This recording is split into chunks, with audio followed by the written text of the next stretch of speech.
Bem, primeiro, bom dia ao companheiro Haddad, ao companheiro Aldo, aos companheiros da imprensa brasileira, aos nossos embaixadores. Bem, eu penso que nós conseguimos ontem, ou melhor, nessa semana, cumprir duas agendas que se fazia necessário na agenda do Brasil. A primeira com a Itália, quando nós tivemos encontro com o presidente da Itália, com a prefeita, o prefeito de Roma e com a primeira-ministra Giordana, no momento em que a relação... Bom dia, Mauro. Quem chega atrasado não merece nem cumprimento a você. Mas era uma agenda que se fazia necessário porque havia mais de 6 anos que o Brasil não tinha relação com a Itália, que ninguém do Brasil vinha à Itália e que ninguém da Itália ia ao Brasil.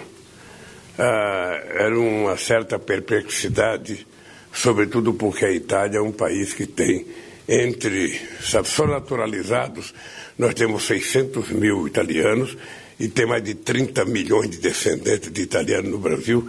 É inexplicável que o Brasil passe tanto tempo sem conversar com a Itália e que a Itália passe tanto tempo sem conversar com o Brasil. Então foi uma agenda necessária e muito produtiva para os futuros passos do Brasil na relação com a Itália.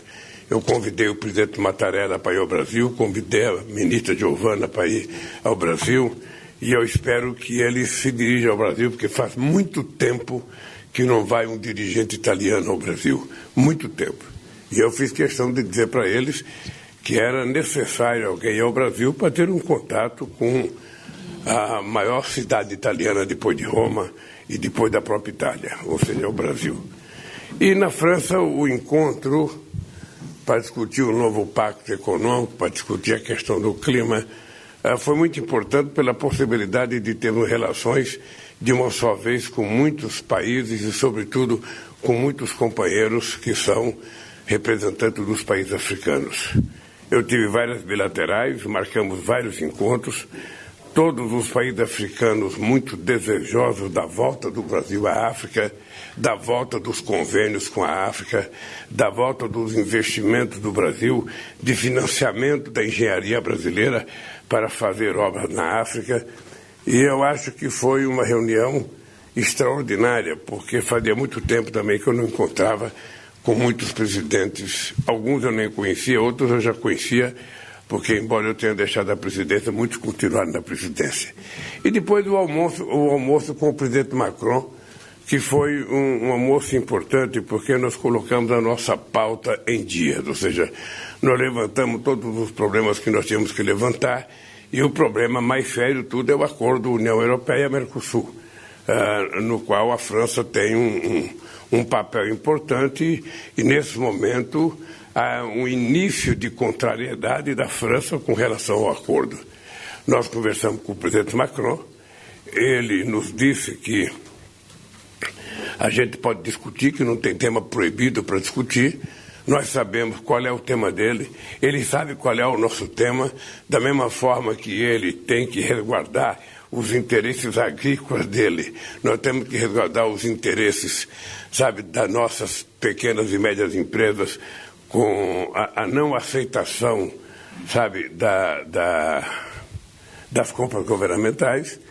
E nós ficamos de responder a carta adicional que a União Europeia mandou, e eu penso que até o final do ano a gente tem uma decisão sobre o assunto.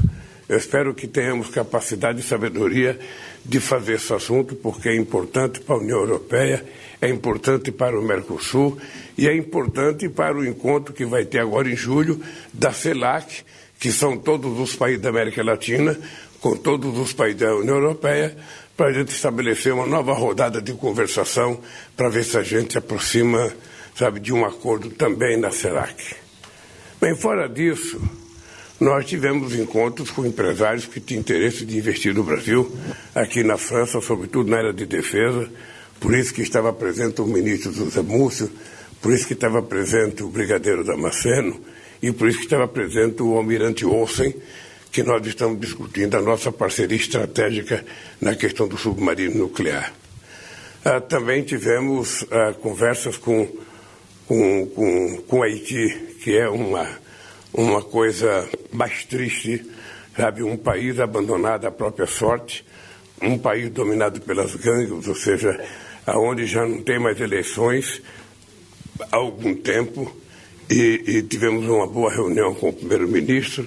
É o tipo daquela reunião que você fica constrangido, porque o mundo deveria ter uma preocupação com Haiti. O mundo deveria assumir um pouco mais de responsabilidade.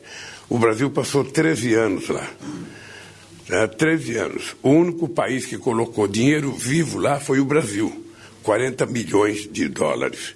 O único país que fez um hospital lá, sabe, foi o Brasil e Cuba, em parceria. Nós fizemos uma grande UPA lá no Haiti. Mas os restantes dos países que ficaram de dar contribuição não deram. E sem contribuição, e sem ajuda financeira, e sem também ajuda para preparar um policiamento para o Haiti, porque no Haiti ninguém quer governar, porque as gangues não deixam ninguém governar. As gangues tomaram conta, sabe, da capital, e tomaram conta de alguns bairros, e tem muita dificuldade de se fazer política no Haiti, porque é o enfrentamento direto com as gangues. Eu conversei com o presidente Macron sobre a necessidade de alguém puxar uma pauta e colocar o Haiti, sabe, no centro da discussão. Eu pretendo levar essa discussão do Haiti para o G20, eu pretendo levar para os BRICS, ou seja, porque o Haiti não pode ficar à própria sorte. Ou seja, esse país, ele paga o preço de ser o primeiro país a conquistar a independência. Ele paga o preço de ser o primeiro país em que os negros se libertaram, ou seja, e o Haiti não consegue andar.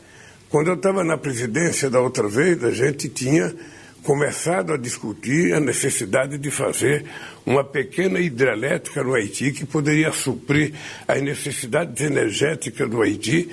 Sabe? O Brasil deu os 40 milhões de dólares, mas ninguém mais deu dinheiro. Então o projeto não andou. E ficou paralisado. Bem, depois de uma conversa com a presidenta Dilma, que está uma banqueira muito importante, representando os BRICS, ou seja, achei muito importante. A Dilma está bem moralmente, está bem pessoalmente, está bem de alma, de coração, de cabeça, bem profissionalmente.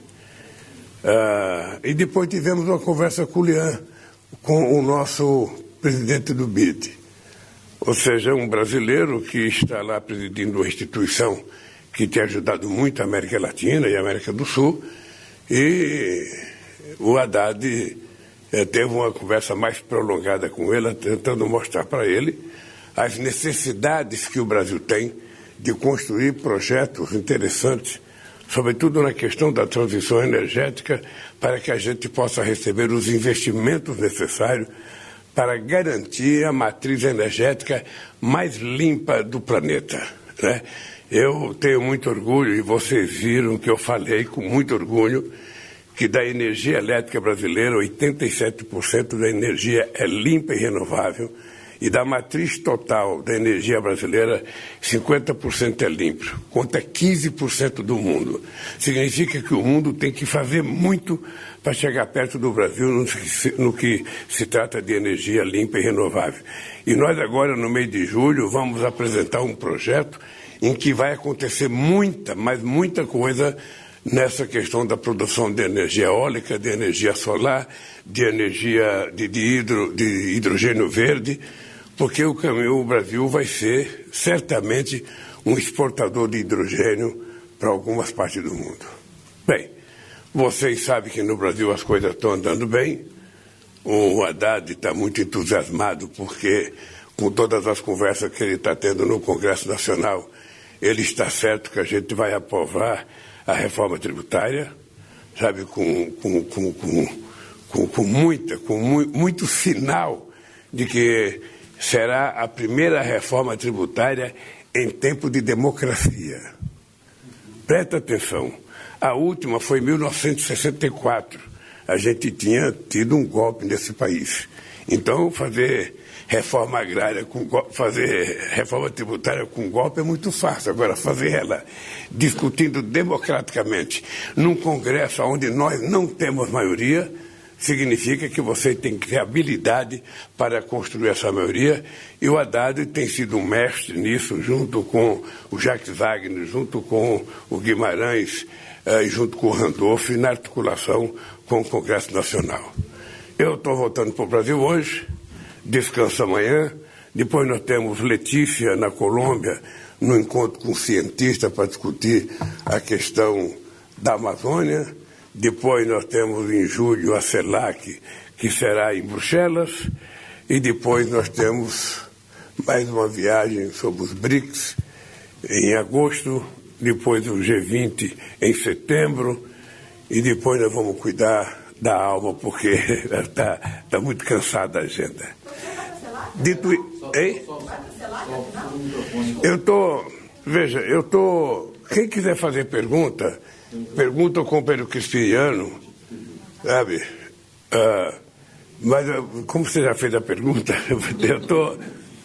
eu estou pensando se eu for a CELAC ou não. Se eu não for, vai o companheiro Alckmin me representando, né? Eu não sei se vai dar para ir, e eu vou ver se eu não puder ir, o Alckmin vai.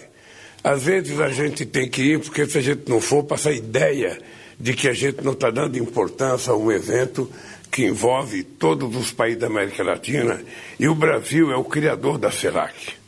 A CELAC foi criada, sabe, na Bahia, e eu acho que nós temos a obrigação de estar lá comparecendo forte para animar a tropa, porque se o país maior não comparece, dá a impressão que a gente não está dando importância para a discussão. Então eu estou com esse dilema, quem sabe eu vá, mas se eu não for, vai o Alckmin, e o Alckmin representará bem o Brasil.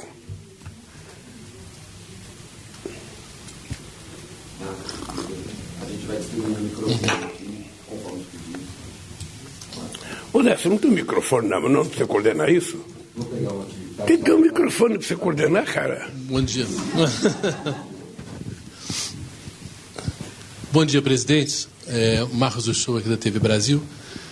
Gostaria de começar, o senhor comentou do Haiti, e em relação ao Haiti, que é a pobreza do Haiti, o drama do Haiti, eu noto que essa questão do dinheiro que o senhor citou no Haiti, mas ela permeia o acordo com a União Europeia e permeia muito o encontro aqui de Paris em relação a esse novo pacto, né? Estamos falando de dinheiro, que é uma cobrança que o senhor tem feito já há muito tempo, desde os 100 bilhões de dólares que estão se falando há muito tempo e que não vem. Concretamente, no momento em que a guerra da Ucrânia está sugando grande parte do dinheiro desse mundo mais rico, o senhor enxergou efetivamente, mais concretamente, uma maneira de que esse dinheiro vai sair para a questão do meio ambiente e para outras questões também? Olha, o Brasil tem cobrado isso em todos os fóruns que nós temos participado. Porque não é apenas 100 bilhões de dólares para o Brasil. O Brasil terá possivelmente uma parte disso, porque são muitos países que precisam do dinheiro para manter-se, sabe, com uma política ambiental corretamente, uma política climática que nos ajude a fazer o sequestro de carbono que o mundo tem que fazer. Do ponto de vista do Brasil, eu tenho cobrado e tenho exigido mais. Eu tenho exigido que a gente tenha uma governança global mais representativa.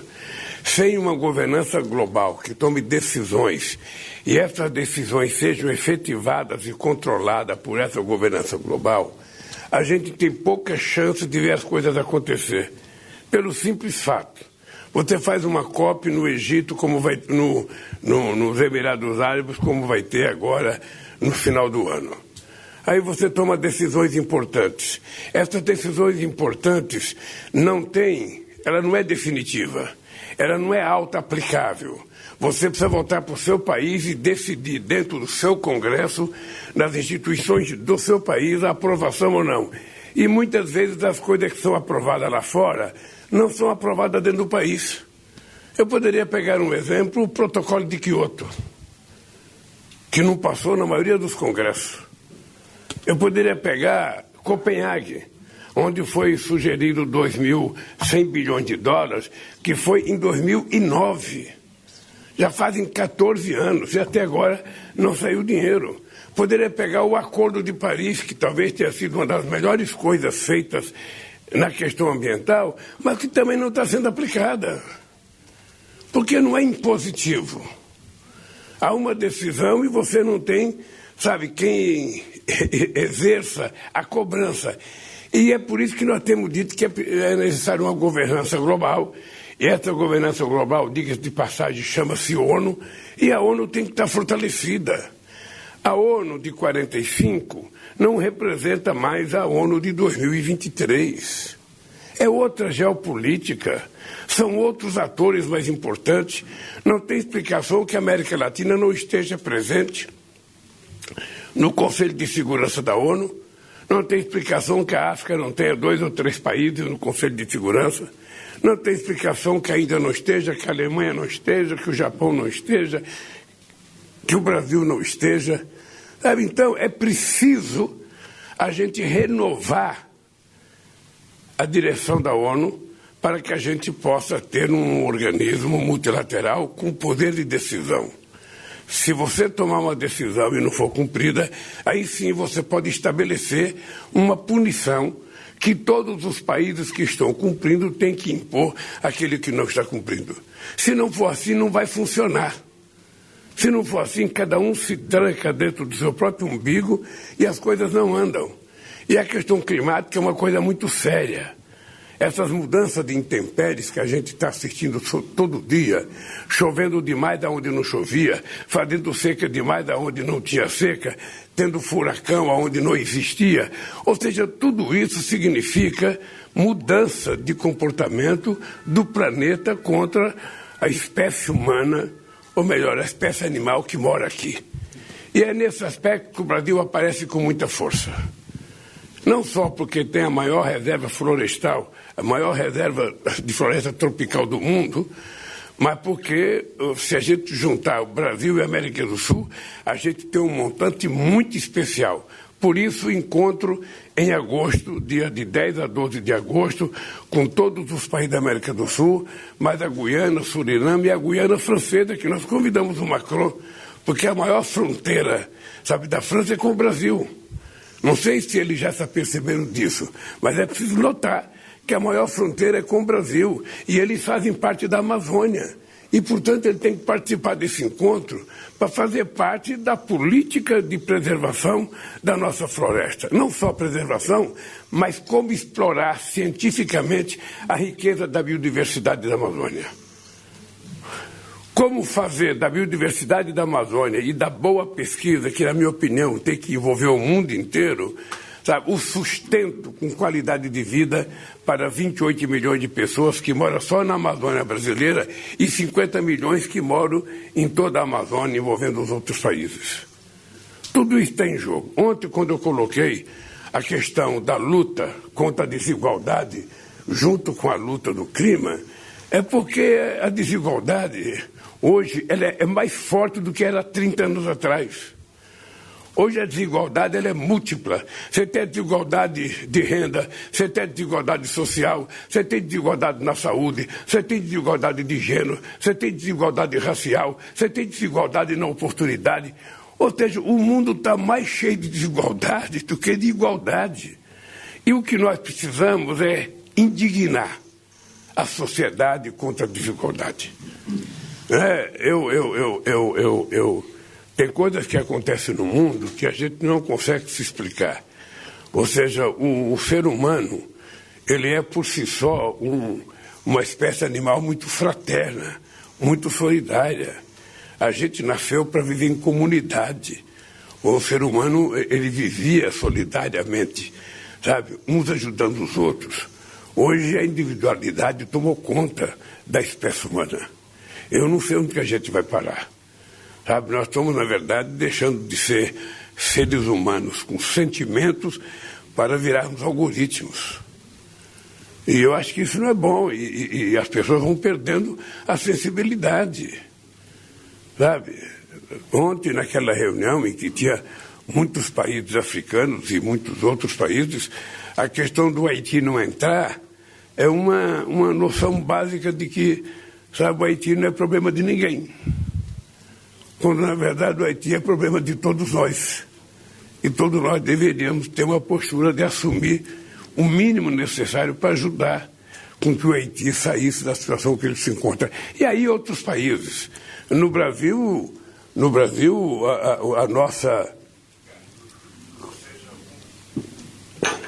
a nossa penalidade é que a gente vai ter que refazer o que a gente já tinha feito. Ou seja, vocês sabem que em 2012 a ONU anunciou o Brasil fora do mapa da fome. Em 2023 a gente tem 33 milhões de brasileiros no mapa da fome outra vez. Nós vamos ter que fazer, 14 anos depois, aquilo que nós já tínhamos feito.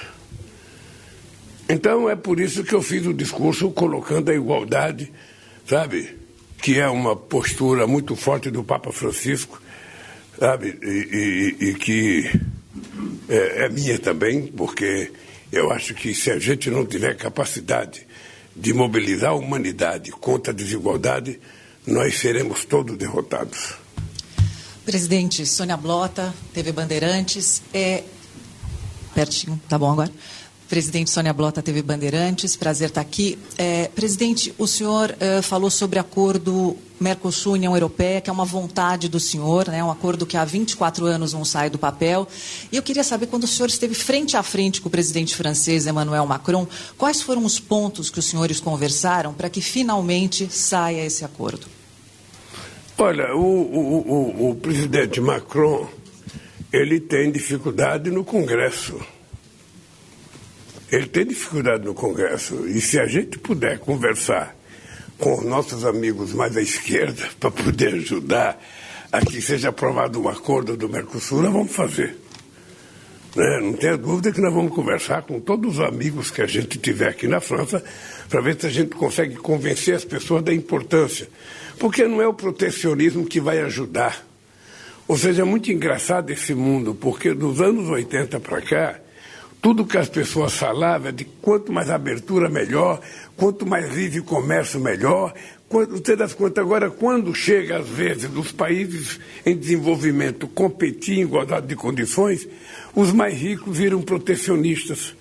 Então não tem nenhum sentido. Quanto mais livre for o comércio entre nós, desde que cada um garanta aquilo que é considerado essencial, eu acho normal que a França tente defender a sua agricultura. Acho normal. Pode ser um ponto de mais dificuldade de inflexão. Mas é normal que eles também compreendam que o Brasil não pode abrir mão das compras governamentais. Porque se eu destacar para eles as compras governamentais, a possibilidade de fortalecer a indústria nacional chega a zero. A possibilidade de você permitir que pequenos e médios empresários possam produzir para o Estado comprar chega a zero. Então não é possível. Mas o fato de ter 2 pontos, que são 2 pontos nervosos, e 2 pontos considerados essenciais por 2 lados, olha, a gente pode não fazer acordo com esse, mas vamos melhorar outras coisas. Como eu sou um ser humano que acredito muito na capacidade de negociação, eu acredito que toda vez que 2 seres humanos sentam em torno de uma mesa, por mais divergência que existam, é possível que a gente termine com um acordo. É assim que é a lei da natureza, e é isso que nós vamos conseguir fazer. Nós precisamos fazer o acordo com a União Europeia. E a União Europeia precisa fazer o acordo com o Mercosul, com a América do Sul e com a América Latina. Porque a União Europeia não pode ficar, sendo a fatia de mortadela entre a nova Guerra Fria, entre Estados Unidos e China. Tá? Então é importante lembrar que nós precisamos da União Europeia e a União Europeia precisa muito de nós. Portanto, é importante que a gente coloque um pouco da arrogância de lado e a gente tente colocar o bom senso para a gente negociar. Isso vale para nós e vale para eles. Bonjour Monsieur le Président. Lisa Villy de...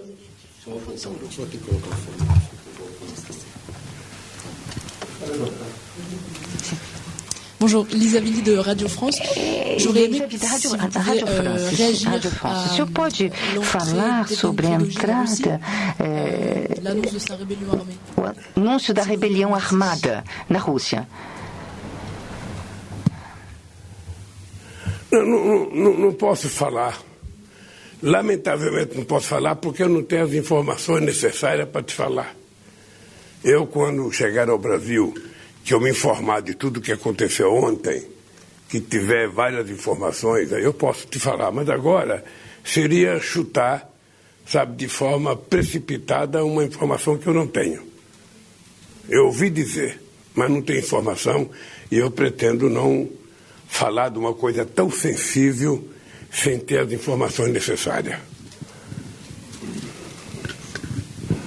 Presidente, Priscila Yazbek, da CNN Brasil. Presidente, queria te fazer uma pergunta sobre a manchete do jornal La Liberación, que fez uma reportagem de capa com o título La Decepção. A principal crítica que eles fazem é sobre a sua postura em relação à guerra na Ucrânia. E, aproveitando esse assunto, queria perguntar como o senhor vê os desdobramentos da guerra com o grupo Wagner se rebelando. Eles também criticaram o seu encontro com Maduro e também a sua defesa do livre comércio. E um outro ponto também que repercutiu bastante aqui foi o encontro com o príncipe saudita, que foi cancelado. O senhor alegou cansaço, a sua equipe alegou cansaço, mas nos corredores do hotel também tinha uma impressão de que esse encontro poderia gerar uma manchete negativa ao fim da viagem. Como o senhor vê essas duas questões?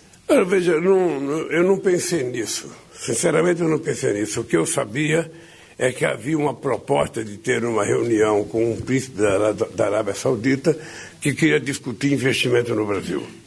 E eu quero conversar com todas as pessoas que querem fazer investimento no Brasil, até porque eu quero saber qual é a qualidade do investimento que as pessoas querem fazer. Eu simplesmente não tive condição de participar da reunião, ou seja, e vou pedir para que o Itamaraty o convoque para ir ao Brasil discutir negócio com os empresários brasileiros. Sabe? Nós temos muito interesse em que a Arábia Saudita faça investimento no Brasil, sobretudo na questão da transição energética, porque nós vamos apresentar um grande projeto, sabe, ainda esse mês de julho. Então, se a Arábia Saudita tiver interesse de investir no Brasil, pode ficar certo que o Brasil terá interesse em conversar com a Arábia Saudita, com quem quer que seja que eles mandem conversar. Independentemente das polêmicas? Independentemente da polêmica, veja, eu não estou preocupado com a joia, eu não estou preocupado porque isso não é comigo.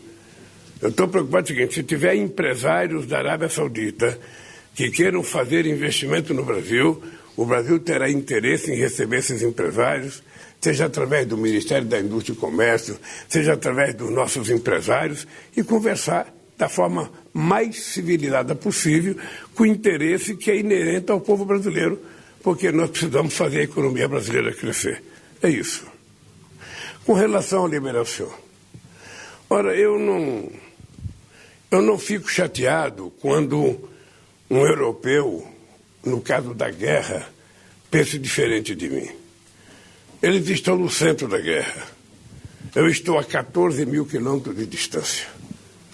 Então, é muito normal que eles estejam muito mais nervosos porque eles estão vivenciando a guerra e sofrendo as consequências da guerra mais imediata e com preocupação do que vai acontecer. Porque vai chegar aqui o inverno e a energia certamente vai ficar um pouco mais cara. E eles vão comprar energia de quem? Então eles têm que estar mais nervosos, mais preocupados do que eu, têm que ter um pensamento diferente. O meu pensamento é simples. Eu sou contra a guerra. Eu quero paz. É isso. Nós condenamos a invasão da Rússia ao território da Ucrânia. Isso já está declarado e votado na ONU. Mas isso não implica que eu vou ficar fomentando a guerra. Eu quero criar condições para que os dois países sentem. Por enquanto eles não querem sentar porque cada um está achando que vai ganhar, mas de algum momento eles vão sentar. E vão precisar de interlocutores com muita responsabilidade para tentar negociar. E o Brasil está participando. Agora mesmo, o ministro Celso Amorim está em Copenhague, numa reunião de vários outros países, para tentar estabelecer, sabe, discussões sobre a paz. Esse é o meu comportamento há mais, sabe, de um ano, desde que começou essa guerra, e continua intacto. Eu sou pela paz, não sou pela guerra. Ele já tinha respondido. Não entendi. Ele já tinha respondido para eu não entendi a pergunta dela. A pergunta da francesa ele já tinha respondido essa questão. Por favor. Bom dia, presidente Bianca Rottier. Fale mais perto do microfone. Bom dia, presidente Bianca Rottier, da Globo News. O senhor já respondeu as principais questões. Essa questão do Grupo Wagner, a Priscila perguntou, a nossa colega francesa já tinha tocado. Entendemos que o senhor não tem ainda detalhes, mas é um assunto que está preocupando muito o mundo todo. O presidente Vladimir Putin deve fazer um pronunciamento agora, em breve. Como é que o senhor se mobiliza nesse sentido? Assim, o que o senhor pode falar para a gente de preocupação? Porque uma rebelião desse tamanho, naturalmente, assim, está todo mundo de olho, né? E qual é a sua preocupação? Se o senhor pode... Veja, eu não sei o tamanho da rebelião. Eu só estou te pedindo o seguinte: quem sabe quando eu voltar para o Brasil, no dia seguinte eu já tenha todas as informações possíveis, porque eu vou conversar com muita gente a respeito dessa chamada rebelião. Aí você pede para alguém da Globo News lá no Brasil me telefonar, que aí eu saberei responder com muito mais tranquilidade esse assunto. Eu só não posso comentar uma coisa que eu não li, que eu não conheço. Sabe? Então seria precipitado da minha parte fazer juízo de valores sobre qualquer assunto.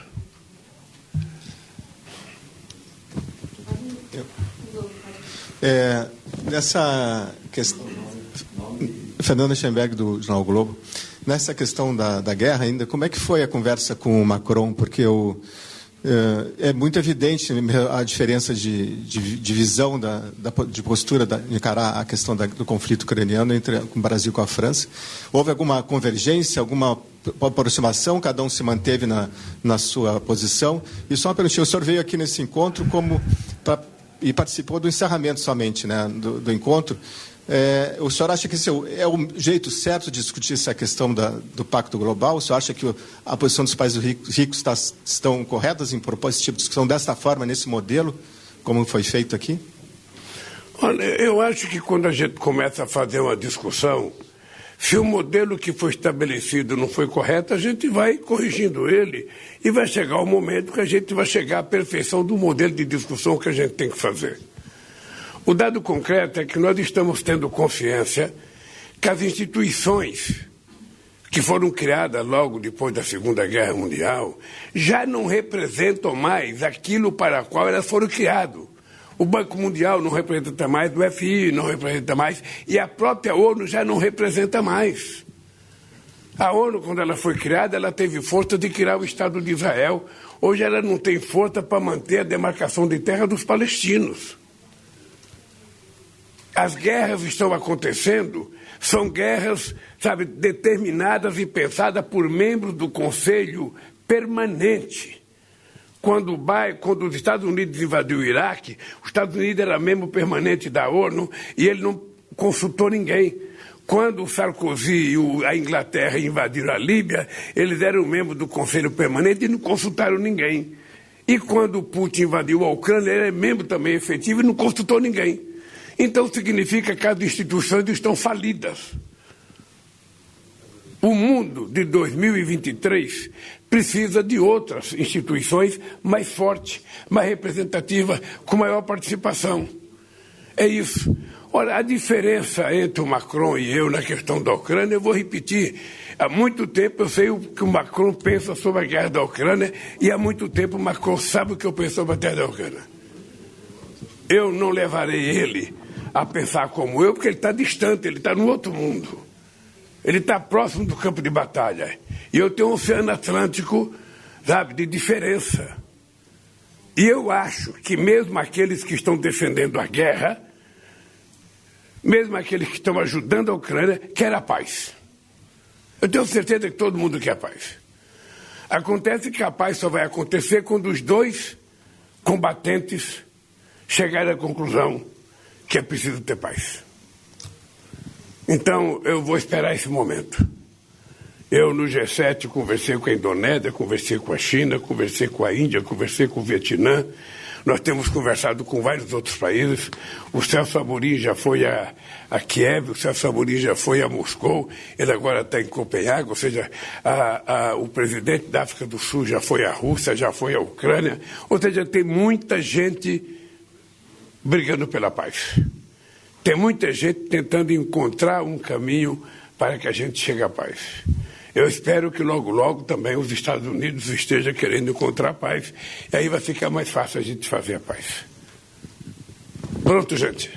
Última pergunta aqui, por favor, presidente. Aí a gente Bom dia, presidente Lula. Fernando Otero, do site Holofote Notícias Brasil e da rádio Dublin South FM, na Irlanda. Na sua agenda foi divulgado que o senhor conversou sobre cultura e tem 4 milhões de brasileiros morando fora do Brasil e a cultura é uma coisa muito forte para a gente, quando a gente está fora do Brasil, e a maneira como a gente é identificado. Queria que o senhor comentasse um pouco sobre esses acordos que foram feitos, a conversa que o senhor teve com o Macron relativa à cultura. Muito obrigada. Olha, uma das coisas que eu disse ao presidente Macron era de que nós devemos recuperar as comemorações do Dia do Brasil na França e do Dia da França no Brasil. Isso existia, era um evento cultural muito forte. Eu participei, enquanto presidente, de um evento aqui com a participação de muitas atividades culturais brasileiras. Depois eu participei lá no Brasil, quando o Sarkozy foi lá, de um outro evento com muitas atividades culturais da França no Brasil. Isso é importante voltar, porque o povo brasileiro tem muita afinidade com o povo francês e com a cultura francesa. Então, eu acho que o companheiro Macron deve ter ficado sensibilizado com a importância disso. Outra coisa que eu pedi foi para recuperar a Casa da América Latina, que tem aqui, que é uma coisa que funciona bem, que tinha uma atividade cultural muito intensa. Eu, inclusive, entreguei na mão dele uma proposta para ele levar em conta a necessidade da casa voltar a funcionar com a força que ela já teve alguns tempos atrás. Ela foi fundada pelo De Gaulle, depois ela foi bem administrada pelo Mitterrand, depois ela veio funcionando ao longo de outros governos, mas está num momento de baixa. E é preciso, então, recuperar, porque Brasil e França têm muita afinidade cultural. Gente, eu vou pedir desculpa porque tem uma coisa chamada slot. Quando tem muito chefe de Estado, você tem horário para voar e o nosso horário já está vencendo a idade. E temos que ir. Gente, obrigado, muito obrigado a vocês. Até o próximo encontro.